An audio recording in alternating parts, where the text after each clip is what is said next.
നമ്മുടെ ബന്ധങ്ങൾ നേരെയാക്കുന്നതിനെക്കുറിച്ചും ക്ഷമയെക്കുറിച്ചും എല്ലാം നമ്മൾ ധ്യാനിച്ചുകൊണ്ടിരിക്കുകയാണ്. ക്ഷമയെക്കുറിച്ച് പറയുമ്പോൾ എൻ്റെ മനസ്സിൽ കടന്നു വരുന്നത്, എനിക്ക് പരിചയമുള്ള ഒരു ജോസഫ് ചേട്ടനുണ്ട്. അദ്ദേഹത്തിന് ധാരാളം ഭൂസ്വത്തുള്ള ഒരാളാണ്. അദ്ദേഹത്തിൻ്റെ സ്ഥലത്തിൻ്റെ തൊട്ടടുത്തായിട്ട് ഒരു കൊച്ചു കുടുംബമുണ്ട്. അവർക്ക് 8 സെൻറ്റ് ഭൂമിയുണ്ട്, ഒരു കൊച്ചു വീടുമുണ്ട്. ആ വീട്ടിൽ 6 ആൺകുട്ടികളുണ്ട്. ഈ 6 പേരും ഗുണ്ടകളാണ്. അവർ മയക്കുമരുന്നിനും മദ്യത്തിനുമെല്ലാം അടിമയാണ്. നാട്ടുകാർക്ക് ഇവരെ പേടിയാണ്. ഈ 6 പേര് ഒറ്റക്കെട്ടായിട്ടാണ് നിൽക്കുക. അവർക്ക് പൈസ ആവശ്യമുള്ളപ്പോൾ അവരാരെയും പേടിപ്പിച്ച് വാങ്ങിച്ചെടുക്കും. അങ്ങനെ നാട്ടിലുള്ളവർക്കെല്ലാം ഒരു പേടി സ്വപ്നമായിട്ടാണ് ഈ 6 ആൺപിള്ളേരും കഴിയുന്നത്. ഒരു ദിവസം അവർ ഈ ജോസഫ് ചേട്ടൻ്റെ പറമ്പിലെ ഒരു വലിയ മരം അവരങ്ങ് വെട്ടിയെടുത്തു. അത് വെട്ടി താഴെ ഇട്ടപ്പോഴേക്കും ഇദ്ദേഹം ഓടിച്ചെന്നു. ചെന്ന ഉടനെ തന്നെ അവർ കമ്പിപ്പാരയ്ക്ക് ഇയാളെ അടിച്ചു വീഴ്ത്തി അതിനെ വെട്ടുകയും കുത്തുകയൊക്കെ ചെയ്തു. ഇയാളെ അവസാനം മരിച്ചു എന്ന് ബോധ്യപ്പെട്ടപ്പോൾ അവരവിടെ ഇട്ടിട്ട് പോയി. അങ്ങനെ ചോരയിൽ കുളിച്ചു കിടന്ന ഈ മനുഷ്യനെ ആ വഴിക്ക് വന്ന ഏതോ ഒരു ജീപ്പുകാരൻ എടുത്ത് വണ്ടിയിൽ ഇട്ട് തൊട്ടടുത്തുള്ള ഹോസ്പിറ്റലിൽ എത്തിച്ചു കഴിഞ്ഞപ്പോഴേക്കും ഡോക്ടർ പറഞ്ഞു ആൾ മരിച്ചു പോയി എന്ന്. പക്ഷേ കുറച്ച് കഴിഞ്ഞപ്പോൾ എന്തോ ഒരു ചെറിയ അനക്കം കണ്ടതുകൊണ്ട് ഒന്നും കൂടി പരിശോധിക്കാനായിട്ട് ഡോക്ടർമാർ തീരുമാനിച്ചു. അതിൻ്റെ ഫലമായിട്ട് അയാൾക്ക് ജീവനുണ്ടെന്ന് മനസ്സിലായി. പിന്നെ ഫലപ്രദമായ ചികിത്സയെല്ലാം നൽകി ഏതാണ്ട് 2 മാസം ഹോസ്പിറ്റലിൽ കിടന്നു. അങ്ങനെ ഒരുമാതിരി ആരോഗ്യവാനായി പുറത്തു വന്നു. ഇതിനോടകം ഈ 6 പേരെയും പോലീസ് അറസ്റ്റ് ചെയ്തു. ഇവർക്ക് ജാമ്യം കിട്ടാതിരിക്കാനുള്ള എല്ലാ വഴികളും ജോസഫ് ചേട്ടൻ്റെ ബന്ധുക്കൾ ചെയ്തു. ഒന്നാമത് ഇവരുടെ പണമില്ല ജാമ്യം എടുക്കാനൊന്നും. അതുകൊണ്ട് അവരെല്ലാം സബ് ജയിലിൽ കിടക്കേണ്ടി വന്നു. കുറേ കഴിഞ്ഞപ്പോൾ അതിൻ്റെ ചാർജ് ഷീറ്റെല്ലാം തയ്യാറാക്കി കഴിഞ്ഞപ്പോൾ സ്വാഭാവികമായിട്ടും ഇവരെല്ലാം ജാമ്യത്തിന് വെളിയിൽ വന്നു. തുടർന്ന് അധികം താമസിയാതെ തന്നെ ട്രയൽ ആരംഭിക്കുകയാണ്. ജോസഫ് ചേട്ടൻ്റെ ഏറ്റവും വലിയൊരു ആഗ്രഹമാണ് എന്നെ ഇതുപോലെ കൊല്ലാൻ ശ്രമിച്ച ഇവർക്ക് ഉചിതമായ ശിക്ഷ കിട്ടണം എന്നുള്ളത് അദ്ദേഹത്തിൻ്റെ ആഗ്രഹമാണ്. അതിനുവേണ്ടി പുള്ളി ഏറ്റവും നല്ല വക്കീലിനെയൊക്കെ സംഘടിപ്പിച്ചു വെച്ചു. ട്രയൽ ആരംഭിക്കുന്നതിന് ഏതാനും നാളുകൾക്ക് മുമ്പ് തൻ്റെ ആ നിയോഗം സാധിച്ചു കിട്ടാൻ വേണ്ടി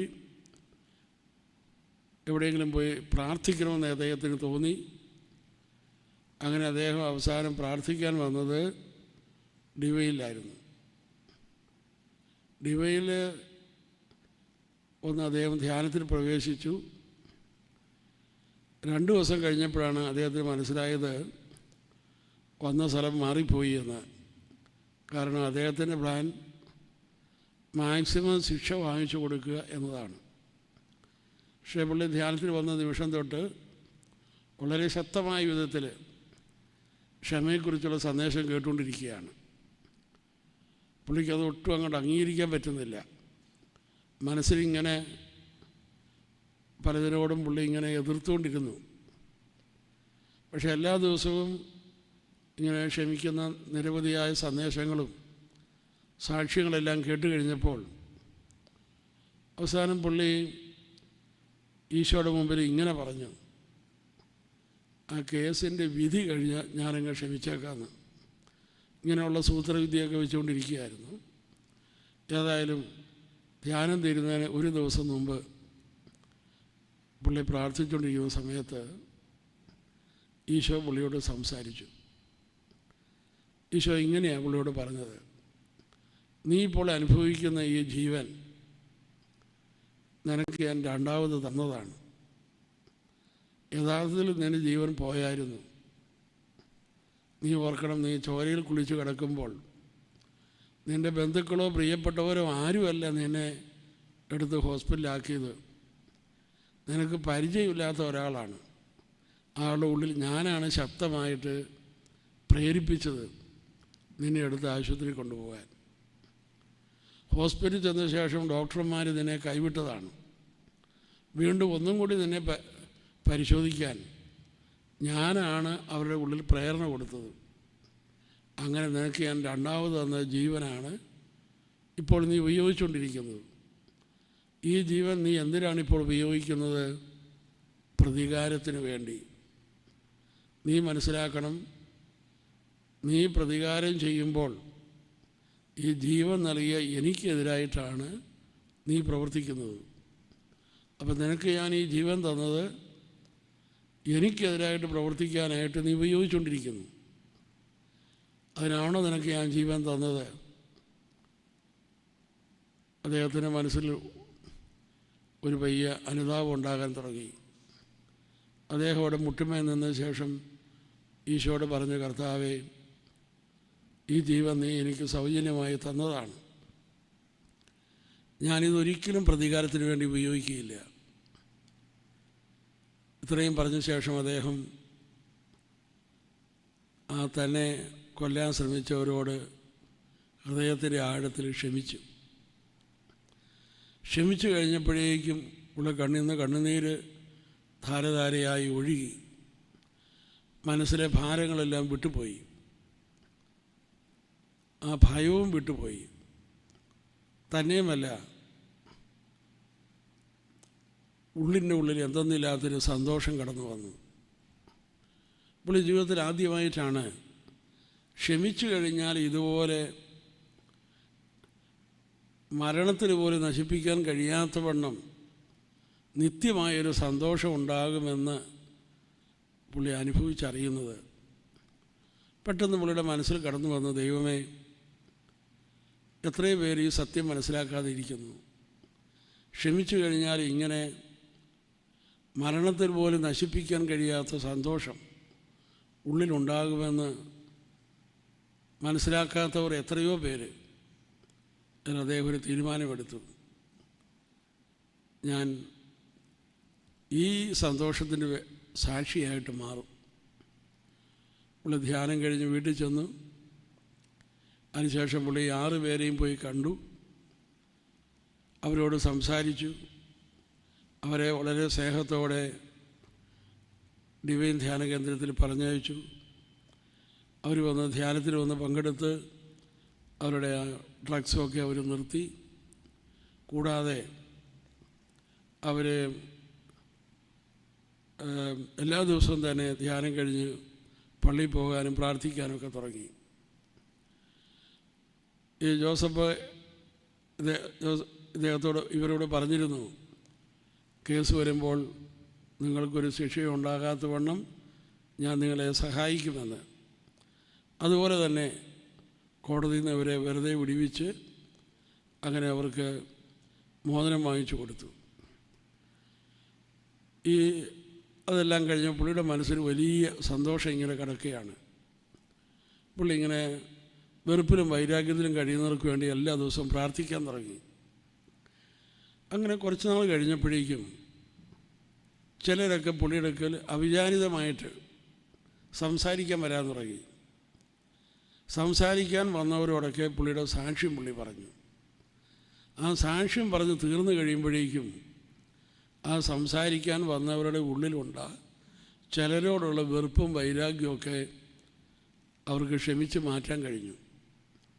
അങ്ങനെ ആരൊക്കെ പുള്ളിയോട് സംസാരിക്കാൻ വരുന്നു അവരൊക്കെ വെറുപ്പും പിണക്കമുള്ളവരുടെ ഉള്ളിൽ നിന്ന് ആ വെറുപ്പും പിണക്കവും പുള്ളി സംസാരിക്കുമ്പോൾ തന്നെ അവരുടെ ഉള്ളിൽ നിന്ന് വിട്ടുപോകുന്നു. അങ്ങനെ പുള്ളി പലരെയും ഈ ക്ഷമിക്കുന്ന ഒരു കൗൺസിലിംഗ് നടത്തി അങ്ങനെ പലരെയും യേശുക്രിസ്തുവിന് വേണ്ടി നേടാനായിട്ട് പുള്ളി ശുശ്രൂഷ ചെയ്യാൻ തുടങ്ങി. പല വഴക്കുകളും പ്രശ്നങ്ങളൊക്കെ ഉള്ളവരെ ചിലരൊക്കെ ഈ പുള്ളിക്കാരൻ്റെ അടുത്തോട് പറഞ്ഞയക്കും. പുള്ളി അവരോട് സംസാരിക്കും. പ്രധാനമായിട്ടും പുള്ളിയുടെ സാക്ഷ്യം പറയും. ആ സാക്ഷ്യം കേൾക്കുമ്പോൾ തന്നെ മറ്റവരുടെ ഉള്ളിൽ നിന്ന് വെറുപ്പും വൈരാഗ്യവും വിട്ടുപോകും. ഒരു ദിവസം ഈ ജോസഫ് ചേട്ടനെ എന്നോട് പറഞ്ഞു, അച്ഛാ, എൻ്റെ ജീവിതത്തിലെ ഏറ്റവും ഓർക്കുമ്പോൾ എനിക്ക് ഭയവും സങ്കടവും വരുന്ന സംഭവമാണ് ആ 6 പേര് കൂടി എന്നെ കൊല്ലാൻ ശ്രമിച്ചത്. പക്ഷേ എൻ്റെ കർത്താവ് എനിക്ക് സൗഖ്യം തന്നു എന്ന് മാത്രമല്ല, പിന്നെയോ ആ സംഭവം ഒരു ശുശ്രൂഷയായി കർത്താവ് എനിക്ക് തന്നിരിക്കുന്നു. ഞാനിപ്പോൾ എൻ്റെ സാക്ഷ്യം പറയുമ്പോഴെല്ലാം വെറുപ്പിലും പിണക്കത്തിലും കഴിയുന്നവർ അതിൽ നിന്ന് മോചനം പ്രാപിക്കുന്നു. അങ്ങനെ എൻ്റെ ജീവിതത്തിലെ ഏറ്റവും വലിയൊരു ദുരന്തം ഇപ്പോൾ എനിക്ക് മറ്റുള്ളവരെ യേശുവിലേക്ക് കൊണ്ടുവരാനുള്ള ഒരു സുവിശേഷ വേലയായി ഈശോ എനിക്ക് തന്നിരിക്കുന്നു. ഫിലിപ്പിയ ലേഖനം 1:12. സഹോദരരെയും എനിക്ക് സംഭവിച്ചിട്ടുള്ളവയെല്ലാം തന്നെ സുവിശേഷത്തിൻ്റെ പുരോഗതിക്ക് കാരണമായി തീർന്നുവെന്ന് നിങ്ങളറിയണമെന്ന് ഞാൻ ആഗ്രഹിക്കുന്നു. നമ്മുടെ ജീവിതത്തിൽ നമ്മൾ ഏതൊക്കെ തകർച്ചകളിലൂടെ കടന്നു പോകുന്നുണ്ടോ ആ മേഖലകളിൽ ഈശോ നമുക്ക് സൗഖ്യം തരുമ്പോൾ ആ സൗഖ്യത്തോട് ചേർന്ന് ഈശോ അത് ഒരു സുവിശേഷ വേലയായി നമുക്ക് തരുന്നു എന്ന സത്യം നമ്മൾ മനസ്സിലാക്കിയിരിക്കേണ്ടതാണ്. Hallelujah, hallelujah, hallelujah, hallelujah, hallelujah, hallelujah. പ്രിയപ്പെട്ടവരെ, ലോകത്തിൽ ധാരാളം മഹാന്മാക്കൾ ക്ഷമിക്കുവാനായിട്ട് ഉത്ബോധിപ്പിച്ചിട്ടുണ്ട്.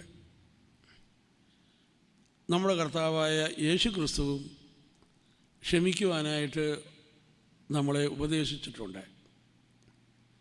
ഈ മഹാന്മാക്കൾ ക്ഷമിക്കുവാനായിട്ട് നൽകിയ ഉപദേശവും യേശു ക്ഷമിക്കാനായിട്ട് നൽകിയ ഉപദേശവും തമ്മിൽ വ്യത്യാസമുണ്ട്. എവിടെയെല്ലാം പുതിയ നിയമത്തിൽ യേശു ക്ഷമിക്കുവാൻ പറഞ്ഞിട്ടുണ്ടോ ആ പറഞ്ഞ ആ സ്റ്റേറ്റ്മെൻ്റ് ഉണ്ടല്ലോ, അതിൻ്റെ അകത്ത് ഒരു വാഗ്ദാനം കിടപ്പുണ്ടാവും. എന്ന് പറഞ്ഞാൽ യേശു ക്ഷമിക്കാൻ പറഞ്ഞിട്ടുള്ള ആ ഉപദേശങ്ങളെല്ലാം തന്നെ വാഗ്ദാനത്തോടു കൂടിയ ഒരു കൽപ്പനയാണ്. മറ്റ് മഹാന്മാക്കൾ ക്ഷമിക്കാൻ പറഞ്ഞിടത്ത് അതൊരു ഉപദേശം മാത്രമാണ്. എന്നാൽ യേശു എവിടെയെല്ലാം ക്ഷമിക്കാൻ നമ്മളോട് പറഞ്ഞിട്ടുണ്ടോ അത് വാഗ്ദാനമടങ്ങിയ ഒരു കൽപ്പനയാണ്. ഇപ്പോൾ ഉദാഹരണമായിട്ട് പറഞ്ഞാൽ മത്തായിയുടെ സുവിശേഷം 6-ാം അധ്യായം 14-15 വാക്യങ്ങൾ, നീ നിന്റെ സഹോദരനോട് ക്ഷമിച്ചാൽ നിന്നോട് ഞാൻ ക്ഷമിക്കും, ക്ഷമിക്കുന്നില്ലെങ്കിൽ നിന്നോട് ഞാൻ ക്ഷമിക്കുകയില്ല. ഇതിൻ്റെ അത് കിടക്കുന്ന വാഗ്ദാനം എന്താണ്? നിന്നോടും ഞാൻ ക്ഷമിക്കും. അതാണ് വാഗ്ദാനം. നീ ക്ഷമിച്ചാൽ നിന്നോടും ക്ഷമിക്കും. ഇതുപോലെ തന്നെ മർക്കോസിൻ്റെ സുവിശേഷത്തിൽ 11-ാം അധ്യായത്തിൽ 25-ാമത്തെ വാക്യം എടുക്കുക. അവിടെ പറയുകയാണ്, നിങ്ങൾ പരസ്പരം സ്നേഹിക്കുന്നുവെങ്കിൽ നിൻ്റെ പ്രാർത്ഥന ഞാൻ കേൾക്കും. ഇപ്പോൾ ഏതാണ് വാഗ്ദാനം? പ്രാർത്ഥന കേൾക്കും എന്നതാണ് വാഗ്ദാനം. അതുപോലെ തന്നെ മത്തായിയുടെ സുവിശേഷം 5-ാം അധ്യായം 23-24 വാക്യം, നീ ബലിയർപ്പിക്കുവാനായി ബലിപീഠത്തിൽ ചെല്ലുമ്പോൾ നിൻ്റെ സഹോദരൻ നിന്നോട് എന്തെങ്കിലും വിരോധമുണ്ടെന്ന് തോന്നുന്ന പക്ഷം ബലിവസ്തുവോടെ വെച്ചിട്ട് രമ്യപ്പെട്ടിട്ട് വന്ന് ബലിയർപ്പിക്കുക, അപ്പോൾ നിൻ്റെ ബലി ഞാൻ സ്വീകരിക്കും. വാഗ്ദാനം ഏതാണ്? ബലി ഞാൻ സ്വീകരിക്കും. Praise the Lord. വീണ്ടും മത്തായിയുടെ സുവിശേഷം 5-ാം അധ്യായം 46-47 വചനങ്ങൾ നോക്കിക്കുകയും അവിടെ നമ്മൾ കാണുകയാണ്, ശത്രുവിനെ എന്നോട് ക്ഷമിക്കുക, ശത്രുവിന് വേണ്ടി പ്രാർത്ഥിക്കുക, ശത്രുവിന് സഹായം ചെയ്യുക. അങ്ങനെയൊക്കെ ചെയ്തു കഴിഞ്ഞാൽ നീ ഒരു ദൈവ പൈതലായി മാറും. ദൈവത്തിൻ്റെ പൈതലാകുക എന്ന് പറഞ്ഞാൽ ഗലാത്യ ലേഖനം 4:6 നിങ്ങൾ മക്കളെങ്കിൽ അവകാശികളാണ്. അപ്പോൾ ദൈവത്തിൻ്റെ എല്ലാ അനുഗ്രഹങ്ങളുടെയും അവകാശിയായി മാറും, ദൈവത്തിൻ്റെ പൈതലായി മാറും.